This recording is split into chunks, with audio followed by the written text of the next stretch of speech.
At this point, we've got Nessus, and I've actually run through the installation. It's a pretty simple, straightforward Windows installation.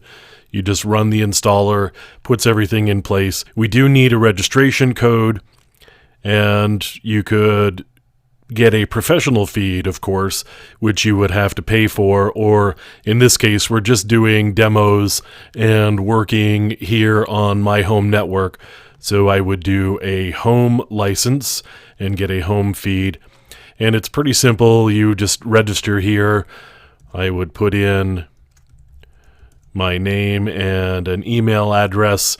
And then, of course, I have to agree to the terms of service, and then I would register. Now, when you're done with the installation, it will bring you to the website, and that's a local host because the web server is actually running on my system, and we connect to it on port 8834. As usual with any of these type of local installs, they have self-signed certificates, which of course generate problems with the browsers. And so we have to go continue. And then we're going to do a pretty basic setup here. It's going to ask me for some login information so we can create an administrator account.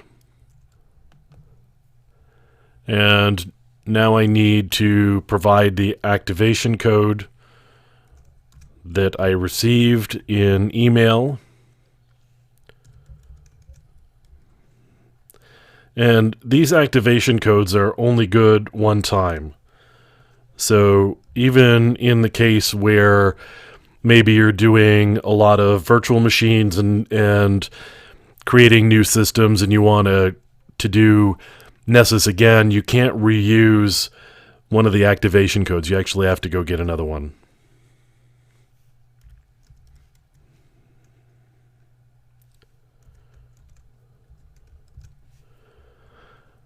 However, the activation code acquisition process is pretty easy, and you can go register for one, and you get one in your email within a very short period of time, depending, of course, on your mail settings and how quickly you're receiving mail. But Nessus actually generates those pretty quickly. So now what we're doing is grabbing the latest plugins, and Nessus will actually go grab the plugins on a regular basis so that your configuration is always up to date. You always have the latest set of Nessus plugins. The first set is the largest, of course. This gets all of the existing ones as of this particular point in time, and so this can take a little bit of time to actually go download and get them installed. Now, once all of the plugins are downloaded and installed, then we can go about starting the process of doing the configuration. We can create some scans so that we can see the vulnerabilities on the different systems that we can find. Of course, the thing about the vulnerability scanners is what they're looking for is particular signatures, and it's really about banners and about ports that are open.